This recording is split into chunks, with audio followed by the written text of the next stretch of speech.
All right. Are we live? We're live. We are live. Nice. We are And live. we're actually only 1 minute late, so Yeah. Yeah, it's winning. 401 by my watch. So Yeah. that's not terrible. What's up, everybody? I'm Jason with ByteMyBits. I am the That's victim of Craft Computing's lawsuit. You knew what you did. I know exactly what I did. You know what you did. Welcome to the show, everybody. It's a weird time for me to be broadcasting. Monday at 4 o'clock. I'm not used to being up during the daylight. So Well, that's all right. It's Memorial Day, so a lot of people are possibly not doing anything. At least it's the end of Memorial Day weekend. So they're probably home recovering with a sunburn, you know, not yeah. wanting to go to work tomorrow. Yeah, let's see. Weather was pretty crap here. It's been raining most of the day. Like it was supposed to be like 75 and sunny, and so we're all going, yeah, and yeah, let's get out and barbecue or something. Then it's like I can't even barbecue if I wanted to because of the whole, what's going around. Yeah. And then secondly, it's like, well, the weather decided to be crap anyway. So Well, we had rain Sunday and Monday. yeah, yesterday was nice. Yesterday was legitimately really nice. But anyway, for there for a second. Sorry, guys, if I have an echo, let me know. your audio's terrible, and you should be ashamed of yourself. My audio's terrible? No. Okay. I was like, wait a minute. I know how much that thing cost. Definitely user error, though, if it is terrible. I'll tell you what, Zoom is a headache to get set up, man. I've been doing that all day, and it's just been a pain in the butt. It's a headache to get set up like properly. Like Yeah. It's Zoom is one of those things that at its basic level, like any mother of three can go like, I can join a Zoom meeting, but the administration side of it is a little bit nuts when you're trying to like, set up like we are, like a professional stream where we like, I want 1080p and I want all this to work. No. Yeah. All right. So we don't really have an official name for the stream. This is basically just two guys sitting around BSing with each other. This is a child-friendly stream, and I am going to try to remember that. But if just in case you have any small children in your house, don't let them ever watch me. Yes. So are we going blue when we go side B? Is that what that is? All bets are off on side B. Okay, so I run my channel and you run yours, and I'm okay with whatever rules we want to apply to both. So yeah, I mean, all bets are off on my channel, but I understand you got a family-friendly thing, Yep.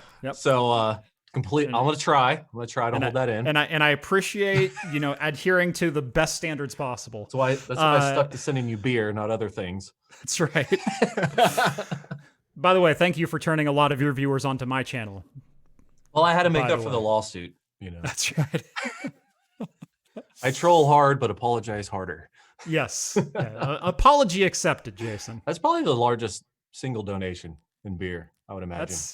You're up there with as far as beer, yes, largest single donation. You've got a ways to go because I did get donated a couple Tesla M60s. So wow. So yeah, if you want to like talk like overall donation, like you're not even like top 7. But hey, he said you suck. That's what I heard. Do have a couple super chats right off. Big Spoon, obviously he's first at $2. Malbeth joining in second with a $2 Canadian donation, which I think that's about 80 cents now, give or take. But seriously, thank you, Malbeth. Liquid joining in, $5 donation. Is it true you two are actually broadcasting from the same secret lair off the coast of Florida that's protected by sharks and pelicans? How do you know? I don't know where Jason is broadcasting from, but you got me dialed into a T. Like, I am exactly 30.1 miles off the coast, so I am in international waters. Dude, I'm on the other side of that wall. What are you talking about? I thought we were friends. Right.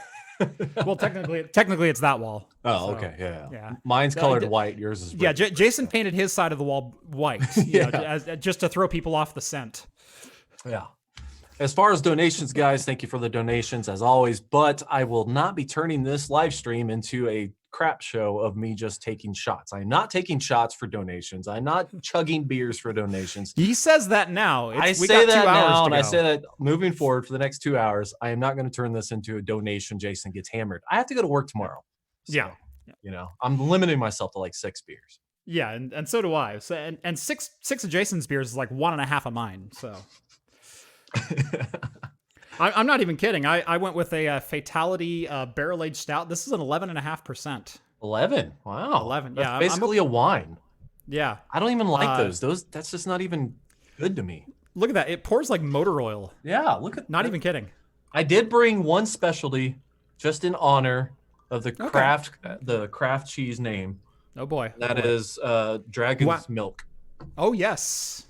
So I have 3 of those in my fridge. I have 3 of those left, actually. No, 2 of them left. No, they're delicious. I brought one down here, but honestly, I'm not the biggest fan of it. I brought a 6-pack, and I'm like, it's just thick. Yeah. You know? It is thick, yeah. I will say some of their specialty ones. So that's their standard Dragon's Milk. They have a couple others. They have a chai latte one, which is legit off the hook. Like it's like white girl, like I can't even levels of good. Yeah. Have you tried any of the beers I sent you? Besides the Bud Light Lemonade, no.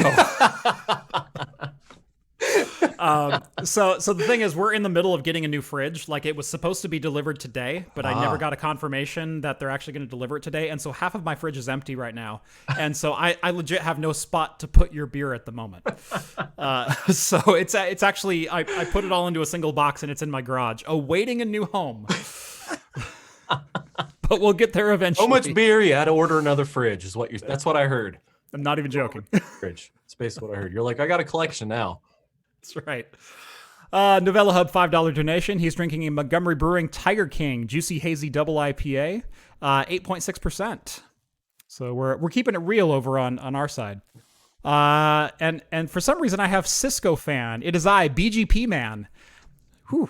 ASA 44 256 or AS 44 256. I think the last Cisco device I used was an ASA 520 or 5520. I might have used, gosh, what is that? A 5512X. I think that was the last big, high end Cisco piece of equipment that I've had to work on. I don't do much Cisco. I think I have a Cisco PoE. Yeah. I don't know the model number, but it's just like a 48 port PoE switch. See me, I'm not a Cisco guy. I'm a networking guy. And we like when terms are used, like words have meaning. And Cisco likes to change them a lot. Oh, okay. Like what's a trunk port? Oh, Cisco defines it as like an access port. Well, what's an access port? Well, Cisco defines it as this. Those aren't the right words. Stop making stuff up. Yeah, stop using our words to name your own equipment. That's not how this works. And Spoon gave me $5 and says $20 if you get Jason to take a shot. Not gonna happen. I literally have nothing to shoot. Besides a shot of beer.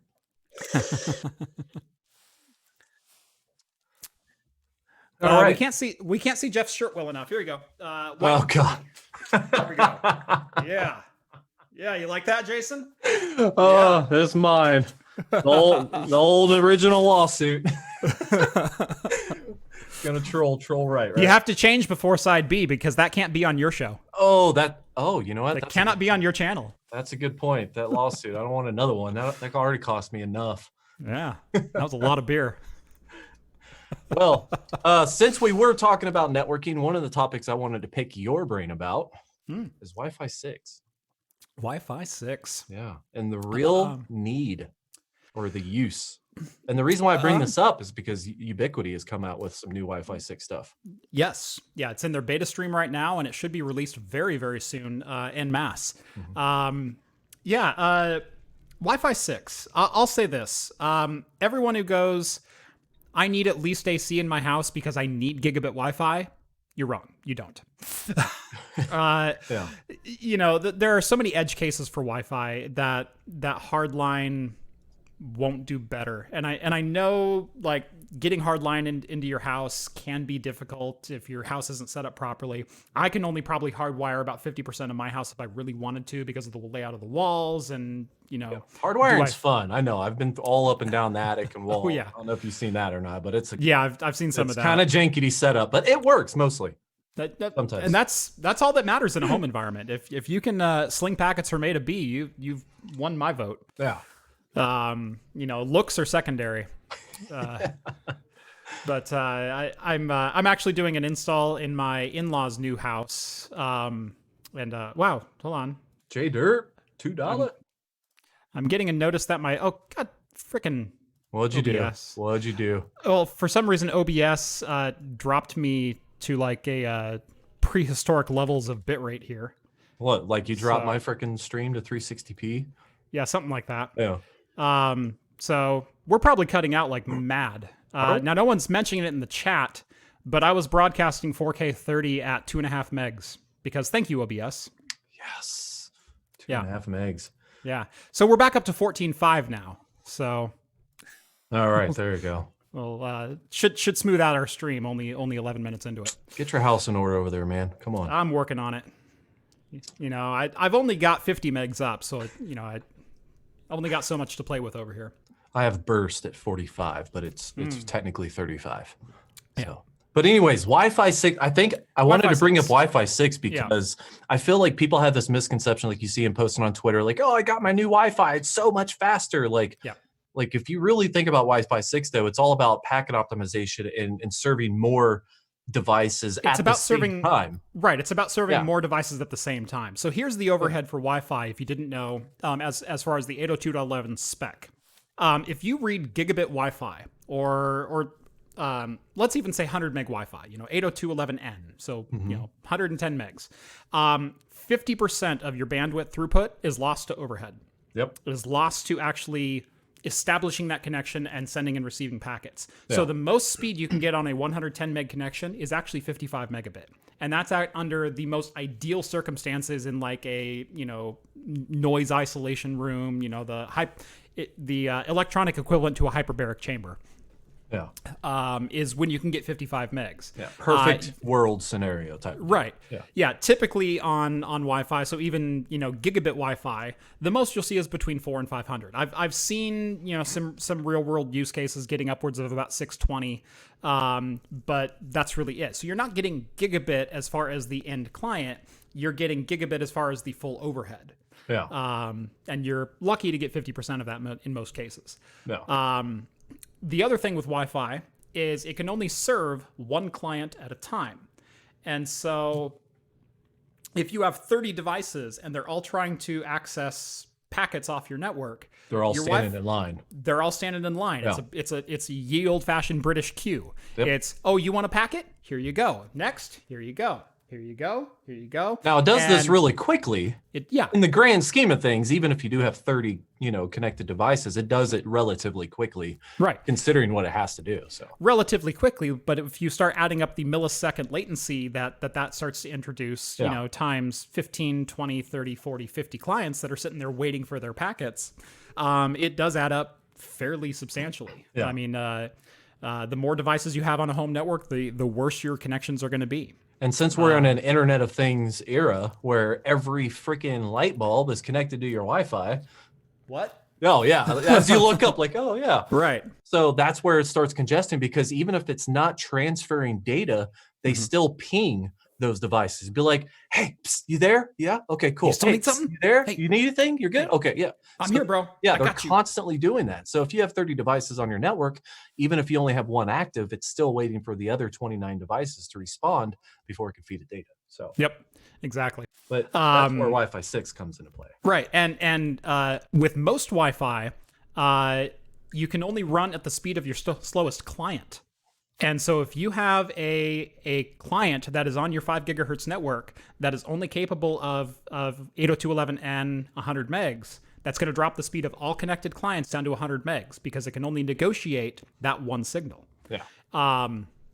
Now, there are ways around this. There's having multiple radios, and your access point can negotiate up. And so you can have some devices that are connecting at 1.3, some at 500, and some at 100. Yeah, usually the higher end router you have would manage this auto-magically and help you get better speeds. And there's also device prioritization and, all kinds of little MIMO, tricks. There's a whole bunch of different tricks that you can add in. But Wi-Fi in its base spec is severely limited. Yes. Now, Wi-Fi 6 supposedly eliminates a lot of those bottlenecks.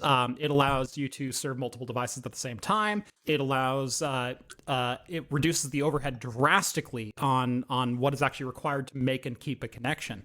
And it also, doesn't have that giant queue. Instead, you can have 10 people that are getting packets simultaneously. Yeah.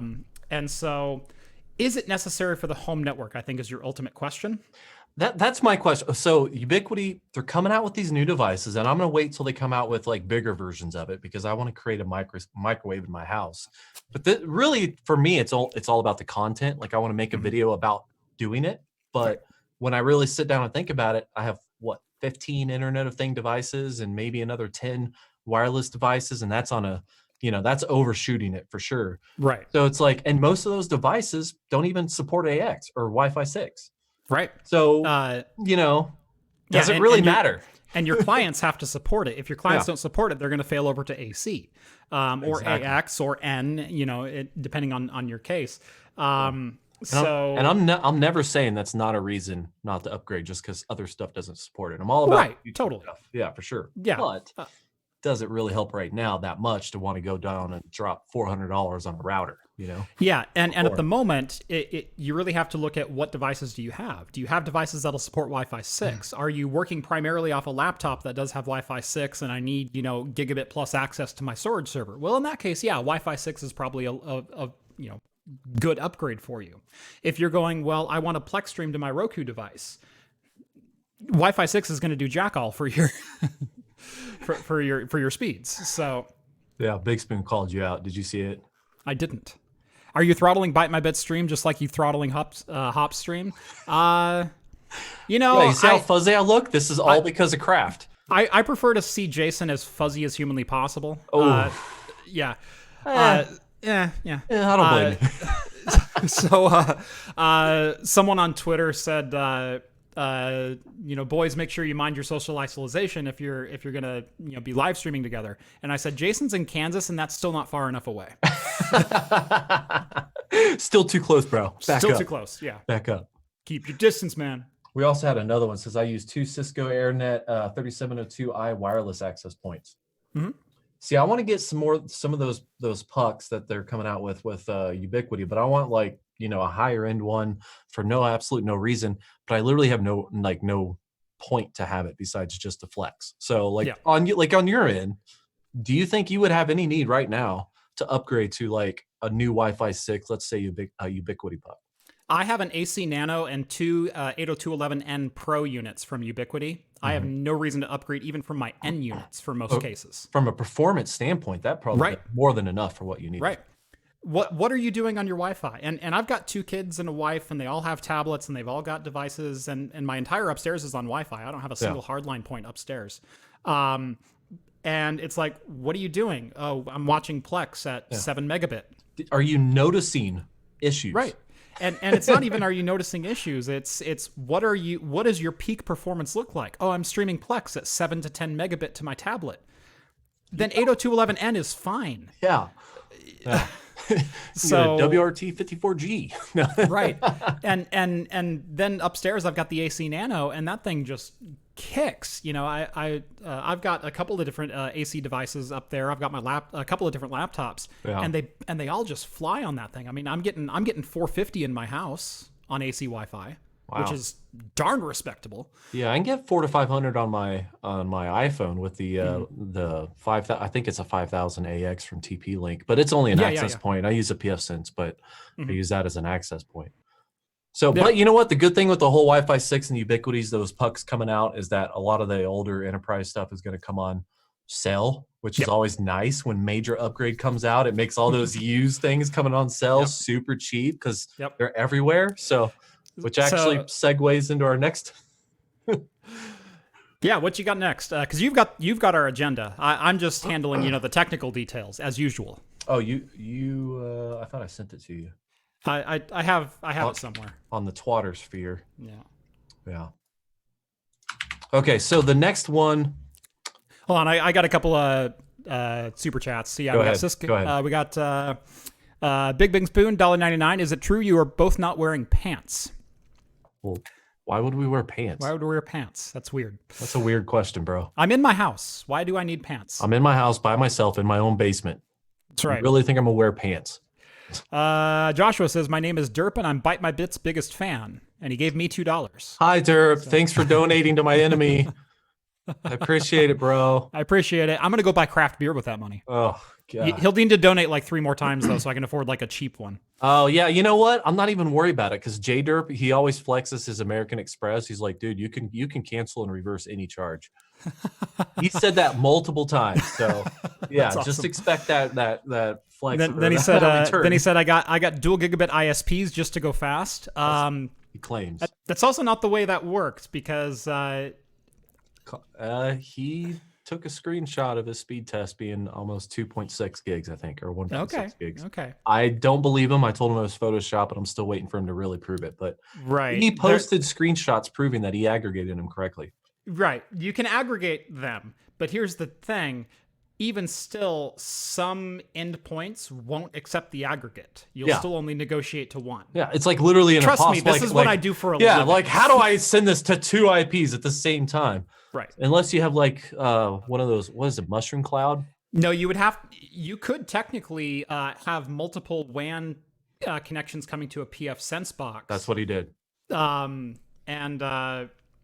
then you would still have to have an aggregate connection going out that is matching speed. And so, yeah, I have a hard time believing it. Well, he did set up a PF Sense. I'm just saying I have a hard time believing it. Yeah.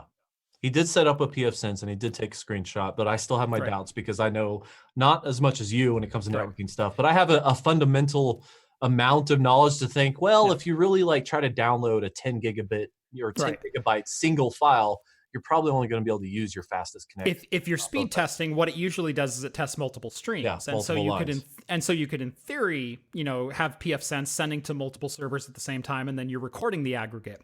But actually going and downloading a file, you're probably going to be limited to gig speeds. Big Spoon, $1.99. Can we get a hell yeah to J Derp and Lordy? Hell yeah, J Derp and Lordy. Thank you for watching. Appreciate you guys. Some Discord peeps. I don't know what that is. It's okay. It's okay. Okay. One day you'll catch up. We're still waiting for you to load. What's next on our agenda? I think you were reading off stuff and I cut you off. Okay. The more you drink, the fizzier he will be. I think he meant him to be fuzzier. That was also J Derp. Yep. See? And then we got J Derp going hell yeah to big spoon. So yeah, J Derp has donated 3 times, so I can't afford a mid shelf craft beer now. Well, you better be. You got a freaking 2 boxes of them sent to you. Yeah.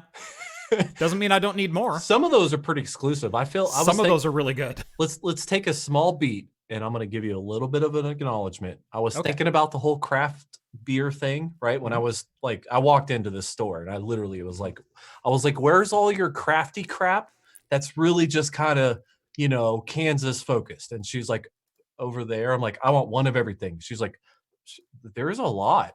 I'm like, then get a box. She's like, no, there's like a lot. I'm like, then get a bigger box. Just freaking get it. You know what I mean? Like, so we go over there. She gets a shopping cart. We do all this stuff, but she's giving me like WSU, like some of them I think were a little bit like you recognized them yourself. You're like, I did. Yeah. So I kind of kept going down the line, just pushing them into the cart. Yeah. And licking some of them to make sure you get sick. But anyway, so trust me, I Lysol swabbed all of them as soon as they got out of the box. They already have had a Lysol swab. But some of them, I mean, they look pretty local, like the WSU crafts. Like I almost kind of want to try some of them. But anyways, to my point, sorry, I digress. I think it would actually be cool if I was a collector. Like I collect shot glasses. If I were to actually take a road trip throughout the country and buy, like those super micro craft beers that are like specific to a city and have a collection specifically to each city that I visit. I think that would be kind of cool. Not that I drink it, but it'd be cool to look at. Is the point of that, basically. But by the way, Free NAS official is watching us right now. Free NAS official. Free NAS official. Hey, welcome, Free NAS. We're gonna have a little debate later on about that. We are. What was really funny is I tweeted out that you and I were going to be live streaming, and Unraid was the first to like it. I like Unraid. Free NAS is here. This is going to be a good show. I like it. That's right. Let's get down to business. So what was the next one? Oh yeah, used enterprise equipment versus consumer gear. Okay, we both have a fairly good handle on this one, I think. I think so. I think that I think the biggest thing. I like how you're hiding your shame with that cozy. I am. Well, I gotta advertise. Besides, seriously, it's Bud Light. You got to keep it cold. You do have to keep it I'm cold. just saying. I'm not in denial here, okay? um, so a lot of people, they ask me, like, I've actually gotten this email a lot because I've custom built, and I say custom built loosely, but I've custom built repurposed enterprise servers. I've taken enterprise cases and put consumer gear in them. I've swapped out fans and messed with power supply. I've done a lot of stuff that's kind of like a merging of both consumer Right. and enterprise. And I think that a lot of people, they think, well, should I buy this, used system, or should I build out a consumer grade for probably the same price, if not maybe a Right. little bit more expensive? But you get what I mean. Right. So it's kind of the underlining question. Um, but my answer is always very simple: is enterprise gear is loud AF. Yes. All of it. I've never had a It used has enterprise. no consideration for your ear holes whatsoever. Exactly. That And was never in the design language. yeah, and it's to the design part of it, it's designed to be loud. Like, that is one of the biggest thing I found with when I built Zeus. Do Is you that know how to keep things cool? What the easiest thing to keep, or easiest way to keep things cool is? Just a crap ton of air. yeah, crap ton of air. It doesn't matter what it could be 90 degrees in your server room, but if there's enough air moving, you're still okay. Yeah. And these things are spinning what does some of those enterprise go? 14,000 RPM? Yeah. Yeah. My R7610 Dell runs at 12.5. 12.5. Yeah, That 12.5 is, with some beefy 80 mil blowers. yeah, yeah. To give you an idea, guys, if you don't know 12.5, Noctua fans, a lot of the Noctua fans run like what, 1500 2K to at the 2000? most. Yeah. Yeah. They have some higher end fans that'll do 25, but most Noctuas run between 12 and 1800. Yeah. Yeah. And we're talking 12,500.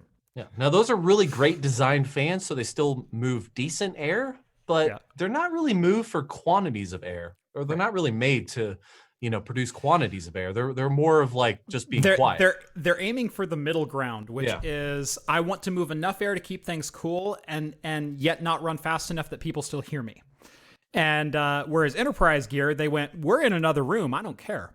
Yeah. Everything's refrigerated. It's loud AF in there anyway. What do we care? Right. So when I finally got my my R7610 working with my grid cards, which by the way are GTX 680 cores, they're GK104 cores. Really? And yeah. Oh, okay. And so unlocked and all that.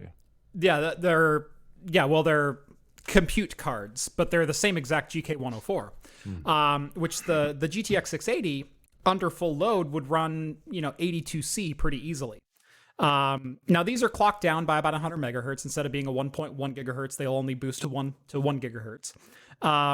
But they'll still draw the full wattage that the GTX 680 would.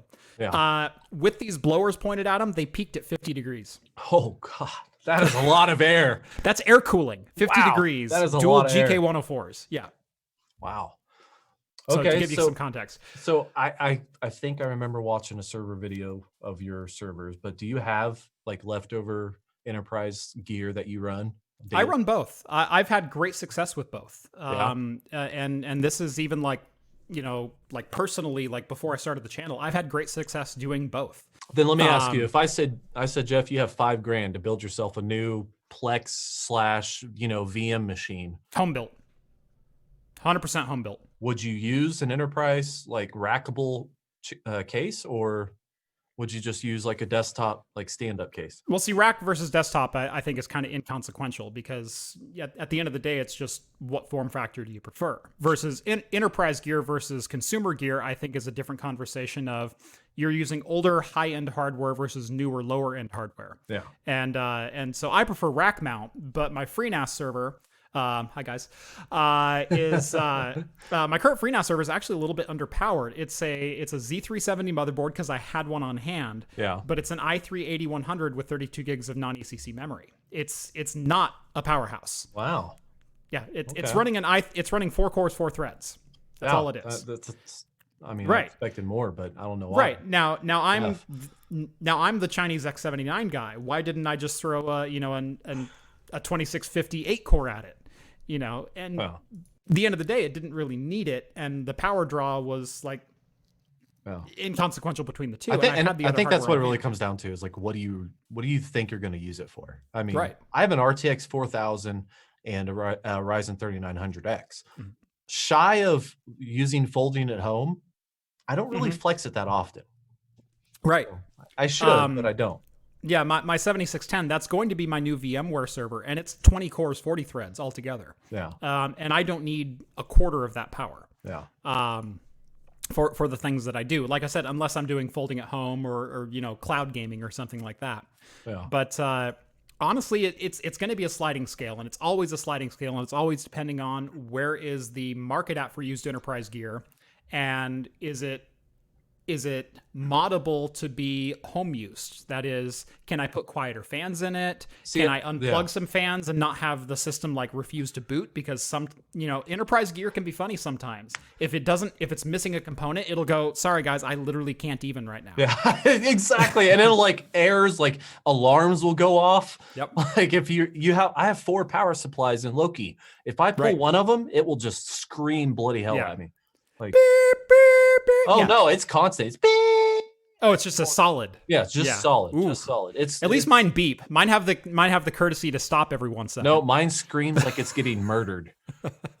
It's like it does not care. It's that scene. Why can't you just be normal?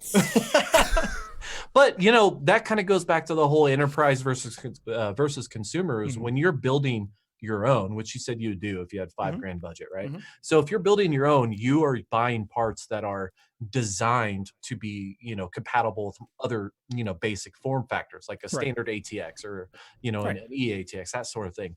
Whereas if I'm not building, one of the T-shaped motherboards for a 2U rack mount. Yeah, exactly. And then if you buy enterprise, you are kind of stuck with whatever they have unless it just happens to conform with standards.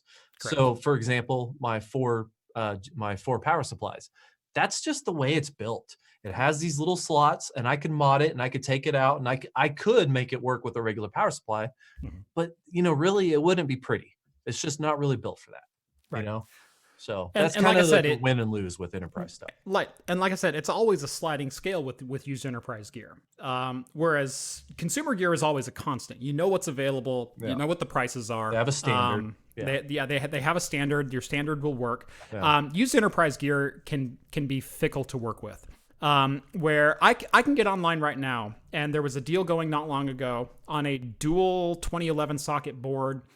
In a case, bare bones, came with a couple processors so you could boot it up in a 24U enclosure for $399. And it was a super micro 24U or 24 bay enclosure that came with a board and came with processors to get you up and going. And all the slides too? All the trays. All the trays? Came with dual 1100 watt power supplies. It's hard to argue with for $399. It's hard to argue with that. Yeah. If I went and tried to buy that case is $1,000 by itself.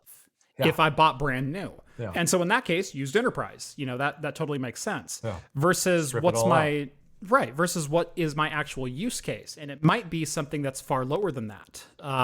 Or I need to go a different direction, or I don't like this hardware or whatever else. And so there's always a way you can go. And really whenever anyone asks that question, I always start with evaluate your needs, for your own personal needs first, not what everyone else says they think you need for your Plex server or your FreeNAS box or your Proxmox or ESXi. Yeah. What do you want to get out of this hardware? And where are you going to put this hardware? And do you want to listen to it all the time? Do you want the power draw? Do you want the power bill? Do you want this? Do you want that? Yeah, I think that's my biggest thing though, is like the leading question. If you're not going to mod it and you want an off the shelf, plug it in and go, how isolated is it from the rest of your house? Because it is going to be super loud. Like that's the biggest thing. It's going to be my server rack is insanely quiet. Insanely quiet. My fridge makes more noise than my server rack does. Wow. And I've got a lot of power in that server rack. It's no slouch. Mine's kind of loud now because I'm running, all my hard drives get I forgot how many hard drives, 30 or whatever in Unraid, but I'm also running full blown folding at home. So it's kind of like, full speed, full send for the boys. Yep. Yeah. I've been dying to get these Teslas up and going because I want to go folding at home and just see where I rank in the singles with it. Because it's dual 980 Ti's essentially is what that is, times 2. Yeah. So it's a good little box. It'll be a good little box when it's all done. We have any super chats? Nothing recent. Cisco fan says he's got 2 internet connections in a failover config. So referencing the dual ISPs, and you can totally do a failover config. Like with the SIM card? That would be Right, cool. right. Well, even Or either with a with SIM card whatever. or having CenturyLink and Comcast coming Yeah, in. yeah, And yeah, so if Comcast goes down, which never happens, right? Never. Never. But the point here is like 2 different types of connections. Like one Right. is just using POTS or plain old telephone service lines, Mm-hmm. just your phone line for DSL, or AT&T Uverse is one of Mm-hmm. those. Or you have, Cox, Comcast, whatever, that they're running through like the coaxial lines that are, Right. running off a different type of connection. So if one line gets snipped, you would always have that fill of the backup Mm-hmm. or the backup that's literally a different type of connection overall, Right. which is cool. You just pay for it. Yeah, a backup that runs on the same type of cable is no backup at all. Yeah, that's not a backup. That's just, yeah, you're just trying to get more speed, but if something goes down, you're screwed. Yep. I do want a SIM card backup though. I always thought that'd be cool. Like when stuff goes down, it would be cool to, even if everything is crippled in speed, to be able to access my cameras or, restart something, or just be able to remote in or something. It just sucks when your main internet goes down and you're stuck. So TrueNAS just donated $10. Do I have to count this as a sponsored stream now? That's my big question. Yeah, full disclosure. We are now officially sponsored by FreeNet. I'm not. Yeah, so Team Unraid. I've gotten T-shirts from them. I think that's about as far as the money changes. They sent me one too. I like it though. It's a nice shirt. But thank you guys. I sincerely appreciate it. That's awesome. We will actually be touching base on the discussion of Unraid versus FreeNAS on my channel a little bit later on, and we may have a surprise guest. Maybe. Yep. So he's on the books. Yeah, possibly. He's accepted the calendar invite. Yeah. As a definite maybe. Yeah. All right. What's the next one? What do you got? What's on the agenda? I don't have it pulled up. God, you're just terrible at this. None. It's like your first time. SAS versus Shuck versus, you said refurbished, but I'm going to rename that to used. Okay. Hard drives. I think that's fair. Yeah. I think this is a lot of the same conversation that we just had of enterprise, used enterprise versus new other. There's some variance. I'll give you that. Now we all know you're the Shuck fan. Yes. We all know you're the mother Shucker around here. Yeah. Mother Shuckers. I am very much the used enterprise flavor of hard drive. And I've always SAS. Used SAS, right. Used enterprise. Yes. See, my aggression towards used or refurbished is SATA. Right. Anything used SATA, I just don't trust. I mean, I wouldn't trust it with your servers, let alone mine. That's high praise. I ain't putting that crap in mine. We hate each other, but I don't hate you that much. Hate you, not really, maybe. Right. But used SAS though, honestly, I don't think I've ever. I don't know if I've ever actually owned a SAS drive. Really? I'm just going to be clear. I don't think I've ever owned a SAS drive. No. I don't think I've had one single SAS drive in my arsenal. See, I can take the other slant on this because I've shucked drives before. Now it's been a long time. Yeah. But I mean, like since the 2 terabyte days. Okay. That's the last time I was shucking drives. But I would go down to Best Buy and I'd buy the 2 terabytes for $80 when the off the shelf WD blacks were 140. And that was totally the way I built a couple of NASs. Did you put it on the internet? I didn't put it on the internet. Never I've happened. only been making videos Fake for news. 3 years. Fake news. Fake news. So I've done the shuck route before, and honestly, it treated me well. It really did. Or budget. It's all about budget. It really it's all about budget. Exactly. Yeah, I'm not touting performance or reliability. I'm touting budget. We're not into the Unraid conversation yet. You don't have to talk about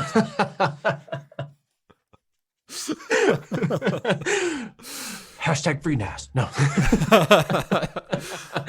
God, you get one sponsor spot with FreeNAS, and all of a sudden you're taking jabs.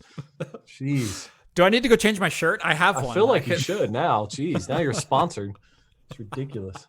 All right, so SAS has a performance gain, right? Kind of. Now, kind of. Kind of? I'll say the same thing for a lot of Xeon versus i7. Mm-hmm. It's the same. It's the same GUI nougat center. It's just what are you getting stability wise and what are you getting boost wise? Because Intel's not making 90 different chips. They're making one wafer and going, yeah, this one only 4 of the cores are good, and so we're gonna toss it over here. Yeah. This one we can get 4 cores working up to 3.6 gigahertz, but I can get 18 cores if it really works out. So we're gonna cut that wafer this way, and we're gonna. Yeah. Honestly, a lot of hard drive a lot of manufacturers do this same thing. It's binning of parts, but your bins are a little bit different and you have different considerations. For spinning magnetic storage, your best equipment goes into your enterprise stuff. It goes into your SAS enterprise stuff. Your second best equipment goes into your SATA enterprise stuff and also shares with your high-end SATA drives for a consumer. Your low-end stuff goes into low-end SATA drives. And your shuck drives. Yeah, that's exactly where they go. That's exactly what it is. That's why they're cheap. They're the leftovers. Right. They are the low end SATA cast-offs. And selling it to us at a budget discount is way better than literally on that level. They would have to pay somebody to take the waste away from them. So it's like, yeah, it's taking equipment that doesn't meet one standard and selling it to a different market that doesn't care. Yeah, and so. It works. It really does. And from a budget standpoint, it's fantastic. Now, you and I come at Home Lab from a little bit different perspective as well, because I don't know what you do day to day. I don't recall. I think we talked about it at one point, but I'm a gigolo. Okay, I was going to guess. That's why I'm YouTube, because it's just not working out for me. Right. But I try. I mean, I've seen your face. I understand. Yeah. I mean, have you seen this? Hello. I got to be on YouTube. No. I've seen what you're working with. You've got a voice for radio. And even then, you're the 2 a.m. shift. I think you meant face for radio. Yeah. But I know where you were trying to do. Yes. Jeff. You get 3 sips of beers in you and you start getting fuzzy. I caught it with you have the 2 a.m. shift, though. So I brought it back around. Yeah, barely. I'll give it to you, though. Okay. It's pity. It's only because you have a nice shirt on. That is the worst shirt. God, that is the worst shirt. It is the worst possible shirt ever. Could I be a gigolo with this shirt? Would you hire me? That's a chick magnet, dude. Don't wear that out in public. I would just calm down with that, because that's right. You get a little bit too much attention. Anyway, so with SAS drives, there's not really a speed gain. They're running at the same 7,200 RPM that your high-end consumer drives are running. They usually have the same amount of cache. They were found to be the most reliable or the best built or the fewest dead sectors, and so their longevity was predicted to be longer. So your attacking point then from getting SAS over budget crap is just literally you want to have the first bins, prime picked, right? Picks of the bin, picks of the litter, best pick of the litter. Right. I'm a network admin, and I have been for the last 13 years, and stability will always win me over. If I can set it and forget it and make sure I'm running my backups, but if my main server never goes down and I never have a problem over the 7 years after I bought refurbished drives because they were the top of the line bins and I'm treating them right and whatnot, that's going to win me over more than a little bit of a performance gain or than saving $30 per drive. Okay, but hear me out, though. Hear me out. Here's an option. That's what we're here for. Right? What we're here for. Let's say, hypothetically, on a sale with the whole mother shucker thing, right? You can get, and I'm going to say this literally, twice as many shuck drives as you can enterprise SAS drives for the cost. Yeah. That's my standpoint. Where, yeah, I'm buying the gutter trash, but I've proved WD honors a warranty with the video. Yes. I sent it in as a consumer. I didn't say who I was. I sent it to them. They sent me a new one. No problems, no fuss. From whatsoever. Jason Bits, subscribe and hit the bell. Thank you, Western Digital. I love you guys. No, so I sent it to them. They honored the warranty, and I'm literally getting twice the amount of drives that I would at the cost of an enterprise hard drive. So even if half of them go out, I'm still breaking even. Yeah. That's my standpoint. Quantity over quality. Yeah. And there's something to be said for that. And I've done many tech things, quantity over quality. But it all depends on, I think, what you expect to get out of your NAS drives or your NAS server. And for me, I host all of my video files on my NAS. I edit directly off of my NAS. Wait, you edit off of it? I edit directly off my NAS. Ooh, that rolls into our next segment. Yes, it does. So you look at you. Yes, it Oh, does. I'm picking up with you. But it comes down to what do you expect out of your NAS? If I expect it to stream, 9-plex streams or 10-plex streams or whatever I'm doing with it. Yeah. Then I don't really care about performance because the random reads are going to be fine for that use case. And the throughput's not really that high. If you really think about what it takes to read a video file, it's just not that high. It's not. And videos are all linear, which is what drives do the best. Yeah. It's read from point A to point B on a spindle, not find little bits of data all over the place. Yeah. And exactly. and so for your use case, shuck drives are an amazing value. For my use case, where I'm doing video editing of 45 gig files and doing random scrubs with 6 of them on a timeline at the same time, performance is key and stability is key. And I would much rather go with a used SAS enterprise drive. Lately I've been buying the HGST helium drives, which are they make them in 6 and 8 terabyte, I believe. But they are just rock solid as far as performance and reliability goes. So you're telling me that you edit off of spinning Rust? I edit directly off of spinning Rust. I don't even have an NVMe cache. I edit directly off of a ZFS pool. Now I understand why you're always so miserable. But you know what? Those 6 spinning Rust drives saturate a 10 gig link. Oh, saturate. Well, that rolls into our next segment, guys. Is 10 gig really worth it? Yes. Is it, though? Depends. Did you buy used SATA drives or did you? So I've had a lot of people ask me, okay, not a lot of people, but a few people, they've asked me, they say, I got a Synology NAS and they're like, why'd you get a 10 gig? You could have put SSDs in there and just use all 4 of those ports. It's like, well, first of all, that's not how link aggregation works as far as, top end speed. Right. But I was only able to get I think it was about 4 gigs per second, 4 to 4.5 gigs per second. Yeah. Gigabit or gigabyte? Gigabit. Gigabit. Okay. Yeah, that's what gigabit. I found. So because I got a 10 gig port, my argument at the time when I made that video, and I still stand behind it, is that even if you're not using 10 gigabits worth of data, it's still faster than 1. But Adam from ePosbox, he tweeted out one time, he said these 2.5 gigs, have you seen those of the routers that have like a 2.5 WAN or a LAN? And he's like, I don't understand these. What's the point? Right. I completely understand those because 10 gigs expensive. It makes a lot of heat, right? And it ups the overall cost, especially if you want multiple ports. Right. 2.5 gig is literally 2.5 times faster than a 1 gig connection. So my argument here is that I don't know if 10 gig really is worth it for most people. I think a 2.5 or even a 5. Well, 10 gig was worth it to me because I bought used enterprise gear. And see how we go full circle with this crap? Hey, I bought a used 10 gig switch too, so I can't argue with that. I bought a new 10 gig switch, but it's a low end 10 gig switch. You see one YouTuber, all of a sudden you can afford a real one, a new one. It was $120. Jeez, I know where my child support payments went. That's right. Well, I personally... She says, what's up, by the way? Who? ¿Qué pasó? Spanish. Oh.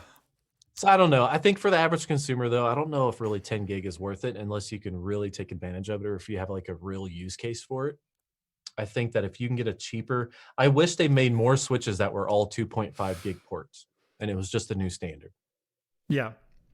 So we do have confirmation. We will have a special guest on your channel. Sweet. So, guys, look out for that. That's here in about 10 minutes-ish. Said he's going to join a couple minutes after 5. So that's going to be exciting. Hell yeah. I'm looking forward to it. Hell yeah. He doesn't know I exist, though. Allegedly. That's okay. He'll figure it out. That's awesome. Even though I've DM'd with him before. So that's cool. That's cool. I got a couple super chats before we wrap up my side of the channel or my side of the video. Tony, $10 donation. Jason came home one night from being a gigolo with $200.05. His buddy said, "Who paid the nickel?" "Everyone," says Jason. Oh, family friendly. Come on. How dare you say gigolo? I know. Well, you started it. That's true. Yeah. Hey, but I don't think I've dropped one F-bomb. So No, you haven't. You've been a very good boy. yeah, oh, God. All right. So thanks for tuning in. No, I was kidding. Scrubman wants to know if we have any tips for getting Jason to 100,000 subs. Yeah, new presenter. is my Right? tip. New host. Right, For new sure. host. Yeah, you need a new host for me to hit 100,000. The platform is fine, but there's something holding you back. It's definitely a user error. For sure. And I didn't get lucky and won the freaking subscriber lottery by buying a Chinese video card. But, you know. Motherboard, Whatever. Tomato, potato. No, actually, what was the subscriber lottery was Wish.com. I apologize for all of the I'm unboxing weird crap from Wish because that was me. Yeah. 2.4 million. That's way more than mine. I think my top is 1 million for a single video. Which is still really solid. Yeah, but it's not Million views is 2.4. solid. Yeah. It's not 2.4 though. You know what irritates me is my second best video is 850,000 and it's my dang Verge response video. Oh, you think that irritates you? At least that has some comedic value to it. Mine, It does have some comedic. Well, mine was not comedic at all. It was let me rebuild the Verge computer. Let me take the same case and similar parts and put them into a build and show you what he did wrong. And while I did reference, the Lyle video and things like that, I only made a couple of jokes and went, let me grab the tweezers. Zip ties. That was it. And that video still has legs. That's my #1 video this month. That was a year and a half ago. still has value, still way better than mine, where City Skylines, ever heard of it? Yes. Yeah. I'm aware. All I did was play the game with cheats and say, hey, let's see what can happen. Over 1 million views. No idea why. It was the worst. Not the worst. Let's be honest. The bar is pretty low on my end, but it was a bad video. And it's like my top performer all time. And people still comment to this day, like, oh, well, of course, if you cheat, blah, blah, blah. Like this thing is like 4 years old. Calm down. Yeah.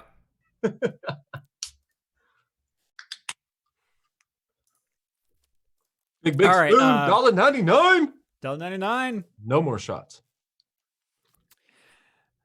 Sing me the Jason and Jeff Spank songs, So Can Sleep. I don't know what that is. Lordy, I don't know what that means. Sing me the Yeah. Jason and Jeff Spank song so I can sleep. Jason and Jeff sung you a song. Just so you can touch your... Sung you a song? Did you say sung you a song? That's what I said. It's a Okay. song, okay? Don't argue. Okay. You just got 20 knocks for it, okay? I did. I'm entertaining your fans that are my fans, but they're for you. Yeah, he's across the pond, so it's Okay. like 4 a.m. for this dude. Okay, and grammar is weird anyway over there, so. Yeah, Yeah. everything's upside down and weird. Right. So, Oh, he's across that pond. Okay. well, no, he's not down under. I'm sorry, but he Okay, is across yeah. the pond. Okay. It's still There's two ponds. Yeah, that's true. There's a lot of ponds. So, I think we had one more on the agenda if we wanted to get into that real quick. And that was JDM versus USDM. you only wanted to talk about this because I drive a Mustang. I did. What do you really drive? did. What do you drive? What piece of crap do you have? I have a 350Z Roadster. Oh, just ginormous pile of garbage. What? What? You heard me. What? What year? Yeah. It's an 04. Oh, God. Even worse. It's still held together? Yeah. Probably all new parts for that thing to keep running. No, it's OEM original. In fact, I just rolled it over 100,000 miles. And it's actually at my mechanic right now. Oh, imagine that. Stop, it's at your mechanic. Oh. No, hold on. Mine's in my garage. I win. All right, guys. Thanks for stopping in. It's at my mechanic getting a new roof after 16 years.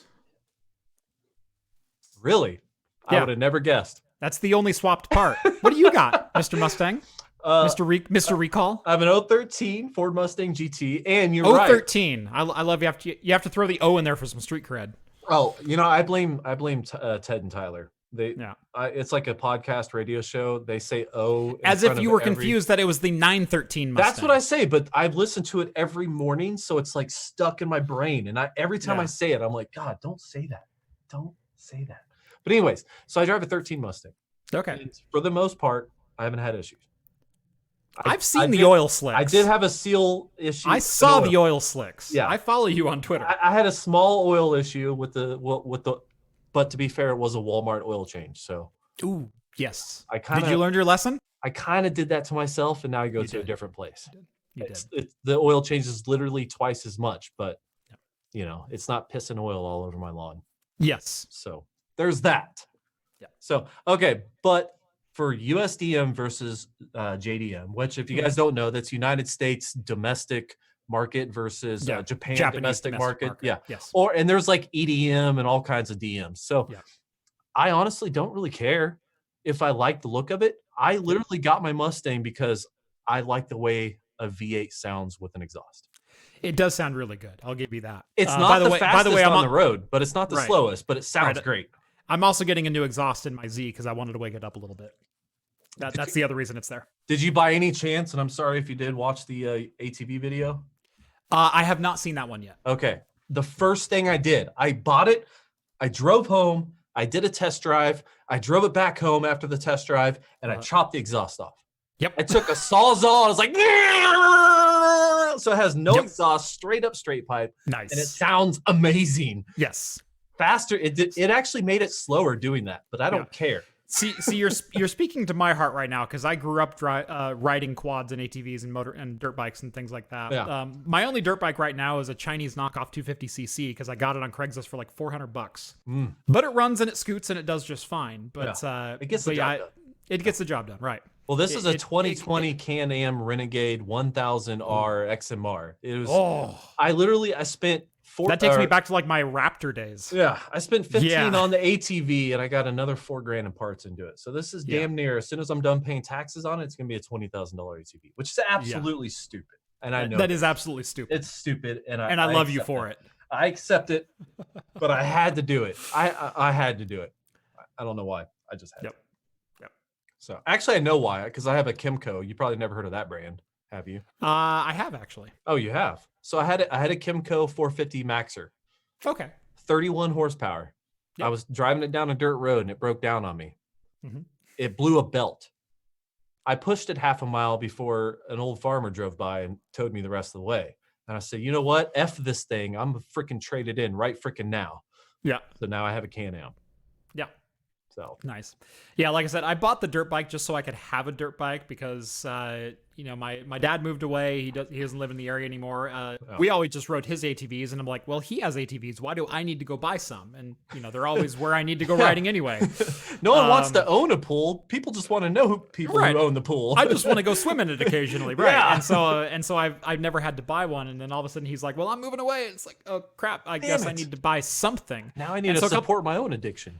Right. So a couple years ago, I just bought this really cheap, little dirt bike, and it gets my fat ass up to 70, and it does just fine. But 70, if it's kind of a cheaper dirt bike, that's kind of scary. It's a cheaper dirt bike, and it's only a 250, and it's a 5-speed. 70's pretty good.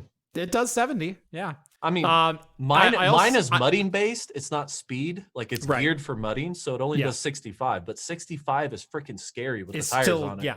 Yeah. Like it has mudding tires, so I'm just kind of like, oh God, and I don't have a helmet yet. It's on order. I should get it this week.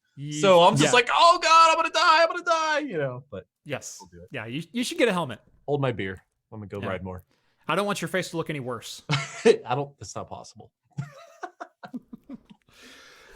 Anyway, it is 5 p.m. here. That's the 1 hour mark of the 5 p.m. show.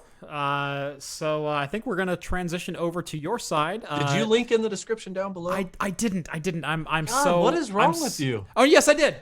Oh, you did. Side B is linked. Side B is linked, guys. Tune in. I am going to start it on my channel right now. So hop on over there, and you guys can have a much better quality stream. Yes.